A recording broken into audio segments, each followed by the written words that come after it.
ಮತ್ತೆ ಎಲ್ಲರೂ ಹೇಗಿದ್ದೀರಾ? ಎಲ್ಲರೂ ಚೆನ್ನಾಗಿದ್ದೀರಾ ಅಂದ್ಕೊಂಡಿದ್ದೀನಿ. ನಾನು ಚೆನ್ನಾಗಿದ್ದೀನಿ.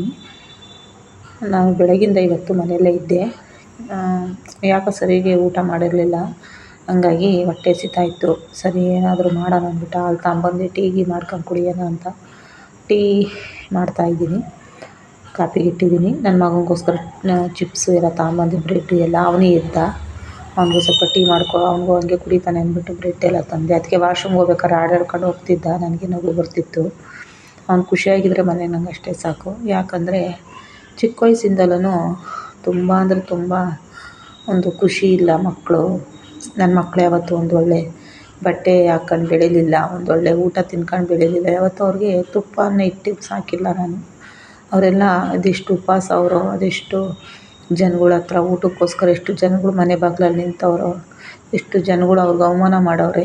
ಎಲ್ಲನೂ ನೆನಪಿಸ್ಕೊಂಡ್ರೆ ಇವತ್ತು ಅನಿಸುತ್ತೆ ನನಗೆ ಯಾರ ಮನೆ ಬಾಗಿಲಿಗೂ ಕಳಿಸ್ದಂಗಿದ್ದೀನಿ. ಅಂದರೆ ಒಂದು 3 ವರ್ಷದಿಂದ ಈಚೆಗೆ ನಾನು ಯಾರ ಮನೆ ಬಾಗಿಲಿಗೂ ಜಾಸ್ತಿ ಕಳಿಸಲ್ಲ. ಅವರು ಹೋಗಕ್ಕೆ ಇಷ್ಟಪಡಲ್ಲ.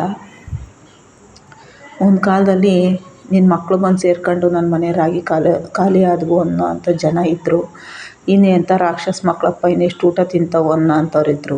ಇವಕ್ಕೊಂದೊಂದು ಮುದ್ದೆ ಇಕ್ಕಿದ್ರೂ ತಲೆಗಾತ್ರ ಮುದ್ದೆ ಇಕ್ಕಿದ್ರು ತಿಂತವೆ ರಾಕ್ಷಸ ಮಕ್ಕಳು ಅನ್ನೋ ಅಂಥವ್ರು ಇದ್ದರು. ಎಲ್ಲನೂ ಅಂದರು. ಇವತ್ತು ನನಗದೆಲ್ಲ ನೆನಪಿಸ್ಕೊಂಡ್ರೆ ಒಂದೊಂದ್ಸಲ ನನ್ನ ಹಳೇ ಜೀವನ ನೆನಪಿಸ್ಕೊಂಡ್ರೆ ನೆನಪಾಗುತ್ತೆ. ಆದರೂ ಎಷ್ಟೆಲ್ಲ ಅವಮಾನ ಅಪಮಾನ ಎಲ್ಲ ಅನುಭವಿಸ್ತಾ ಬಂದಿದ್ದೀನಿ. ಈ ಲೈಫಲ್ಲಿ ಇನ್ನೂ ನನಗೆ ಸರಿ ಹೋಗಿಲ್ಲ ಜೀವನ. ಇನ್ನೂ ಯಾವತ್ತೂ ಸರಿ ಹೋಗುತ್ತೋ ಗೊತ್ತಿಲ್ಲ. ಆದರೂ ಎಲ್ಲ ಥರದ್ದು ಅನುಭವಿಸ್ಕೊಂಡು ನನಗಿವತ್ತು ಅನ್ಸೋದೊಂದೇ, ನನ್ನ ಮಗನಿಗೋಸ್ಕರ ಇರಬೇಕಷ್ಟೇ ಅನಿಸುತ್ತೆ ನನಗೆ.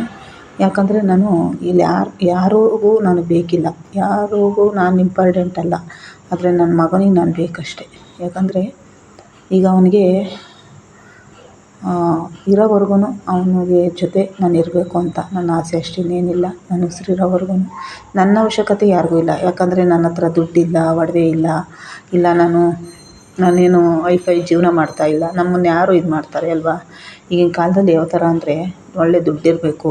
ಆಮೇಲೆ ಅವರು ನೋಡಿದ ತಕ್ಷಣ ನಾವೊಂದು 500-300 ದುಡ್ಡು ಕೊಡೋ ಥರ ಇರಬೇಕು. ಆಮೇಲೆ ಒಳ್ಳೊಳ್ಳೆ ಹೈಫೈ ಜೀವನಗಳು, ಆಮೇಲೆ ಒಳ್ಳೊಳ್ಳೆ ಸೀರೆಗಳು, ಆಮೇಲೆ ಅವ್ರನ್ನ ಕರೆದು ಕಳಿಸಿ ಸೀರೆಗಳು ಅದು ಇದು ಉಡಿಸ್ಬೇಕು. ಆಮೇಲೆ ಒಳ್ಳೊಳ್ಳೆ ಒಡವೆ ಹಾಕ್ಕೋಬೇಕು. ಈ ಥರ ಇರೋರಿಗೆ ಈಗಿನ ಕಾಲದಲ್ಲಿ ಬೆಲೆ. ಕಷ್ಟದಲ್ಲಿ ಜೀವನ ಮಾಡೋರಿಗೆ ಯಾರೂ ಬೆಲೆ ಕೊಡೋಲ್ಲ. ಯಾರೂ ಸಹ ನಮ್ಮನ್ನು ಮಾತಾಡ್ಸೋರೇ ಇರೋಲ್ಲ. ನನಗೆ ಒಂದೊಂದ್ಸಲ ಕೆಲಸದ ಹತ್ರ ಹೆಂಗೋ ಕೆಲಸ ಮಾಡ್ಕೊಂಡು ಬಂದುಬಿಡ್ತೀನಿ. ಮನೆಗೆ ಬಂದ ತಕ್ಷಣ ನನ್ನ ಮಗನೂ ಒಂದೊಂದ್ಸಲ ಅವನು ಮಾತಾಡೋಲ್ಲ. ನಾನು ಒಬ್ಬಳೇ ಒಂಟಿಯಾಗಿ ಹೇಗೋ ನನ್ನ ಮನಸ್ಸಲ್ಲಿ ಏನೇನೋ ಒಂದು ಚಿಂತೆಗಳನ್ನ ತುಂಬ್ಕೊಂಬಿಟ್ಟು ನಿಜವಾಗ್ಲೂ ನಾನು ಸ್ವಲ್ಪ ತುಂಬ ತಲೆನೋವು ಎಲ್ಲ ತಂದಿಟ್ಕೊಂಬಿಡ್ತೀನಿ. ಆದ್ರೂ ಮಗನಿಗೋಸ್ಕರ ಬದುಕ್ತಾಯಿದ್ದೀನಿ ಅಷ್ಟೇ. ಯಾಕಂದರೆ ಈ ಥರ ಇರೋದು ಒಂದೊಂದ್ಸಲಿ ಒಳ್ಳೇದೇ ಅನಿಸುತ್ತೆ. ಯಾಕಂದರೆ ಜನದ ಮಾತುಗಳು, ಜನ ಮಾಡಿರೋ ಅವಮಾನ, ಜನ ಮಾಡಿರೋ ಒಂದೊಂದು ನೋವು ನನ್ನನ್ನು ಒಂದೊಂದ್ಸಲಿ ಕಾಡ್ತಾ ಇರುತ್ತೆ. ಎಷ್ಟು ಎಲ್ಲ ನೋವು ಅಂದರೆ ಮಾಡಿದ್ರೆ ಸುಮಾರು ವೀಡಿಯೋಗಳು ಹೇಳ್ಕೊಂಡ್ರೆ ಸುಮಾರು ಒಂದು 2-3 ವೀಡಿಯೋ ಮಾಡ್ಬೋದು. ಅದರಿಂದ ಬಿಟ್ಟು ನಾನು ಮಾಡೋಕ್ಕೆ ಹೋಗಲ್ಲ. ಯಾಕಂದರೆ ಹೇಳೋಂಥ ಟೈಮಿಗೆ ಬರುತ್ತೆ. ಈಗ ಸದ್ಯಕ್ಕೆ ಹೇಳೋದು ಬೇಡ, ಈಗೆಲ್ಲ ಹಿಂಗೆ ಇರಲಿ ಅಂದ್ಬಿಟ್ಟು ಅದೆಲ್ಲ ಹಂಗೆ ನಾನು ಸೈಡ್ಗೆ ಇಟ್ಟಿದ್ದೀನಿ. ಇದ್ಯಾವುದು ನಾನು ಸದ್ಯಕ್ಕೆ ಹೇಳ್ತಾಯಿಲ್ಲ. ಆದರೆ ಜೀವನ ನಾವು ಹುಟ್ದಾಳಿಂದ ಓದೋರಲ್ಲ, ಬರೆದವರಲ್ಲ.